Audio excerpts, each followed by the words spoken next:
A dream is just a wish your heart makes. What Disney character sang that song? Anybody remember? It was Cinderella. As you can see and hear, Cinderella and I don't have a lot in common, except that we're both dreamers. Mr. Toastmaster, fellow Toastmasters, most welcome guests. Do you dream? 3 little words. Do you dream? More importantly, do you act on your dreams? As far back as I can remember, I've been a dreamer. When I was a kid, my friends talked about becoming doctors or actors or pitching for the Cleveland Indians. Me, my dream was to be a painter. I wanted to be the world's greatest house painter. I started my business when I was still in high school. There I met the love of my life, Lisa. She was just 19 and I was 21 when we decided to do what all young, jobless dreamers do in the middle of a recession. We got married.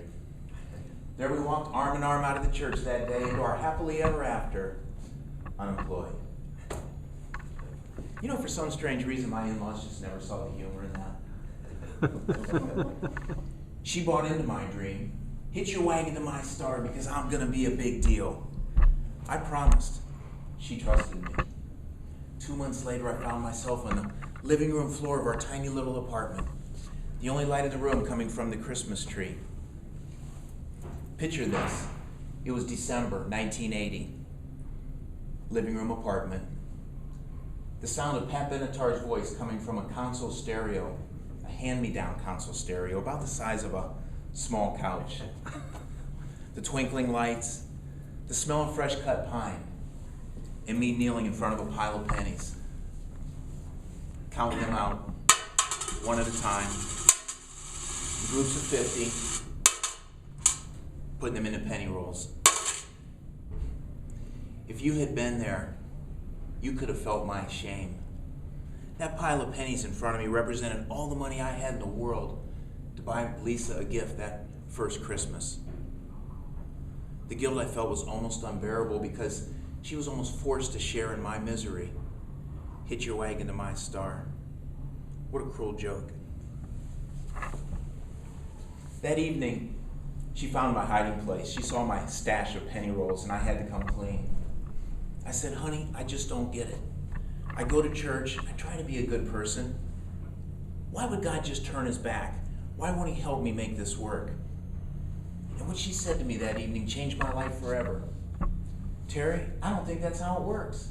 If you ask, God will put you on the right path. He'll put you in front of the right mountain, but you have to do the climbing. I have to do the climbing. I responded with 3 little words for her. What's that mean? Have you ever had one of those aha moments? That flash of blinding clarity when everything suddenly just makes sense. That moment when you just get it. I can tell you when I had mine. April 17th, 1988. And all it took was 3 little words from Lisa. 3 little words. Terry, I'm pregnant. You know, now looking back, that was 3 pretty big words. I realized at that moment, right when I heard that my life was never going to be the same again, in a good way. I found my inspiration, and I felt like I was at the top of my mountain. Because of those 3 little words, I realized the life I've been living is just no longer good enough, and I had the power within me to change it. Because of those 3 little words, I took action.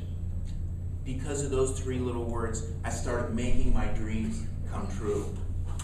I quit doing everything that wasn't working in my life. In other words, everything. I took action. I got busy. I was busier than a 1-armed paper hanger. And over the course of the next 7 months, about the same time I watched my son Andrew take his first breath, I quadrupled my income. I changed my dreams to goals. I took action. I started climbing my mountain. 13 months later, my daughter Whitney was born. And I'll never forget the smell of a newborn baby or the diapers. For as long as I live, I'll never miss reliving that, watching the 2 of them just sleep night after night, listening to their lullaby tape every night, over and over. One song in particular, "A Dream is a Wish Your Heart Makes." Only now it came from a cassette player about this big. I prayed that one day we'd go to Disney World together. Seems like yesterday. Andrew's 23 now, Whitney, 22. Both are college graduates. They have brilliant futures ahead of them. I'm the proudest dad on the planet. We've been to Disney World so many times, they're starting to wish I'd stop asking them to go so much. But you know what? Dreams do come true. Sometimes all it takes is just the right motivation. When I think back to that frosty December evening in 1980, when I kept my Christmas fund in a paint can, it's clear to me now that everything happens for a reason.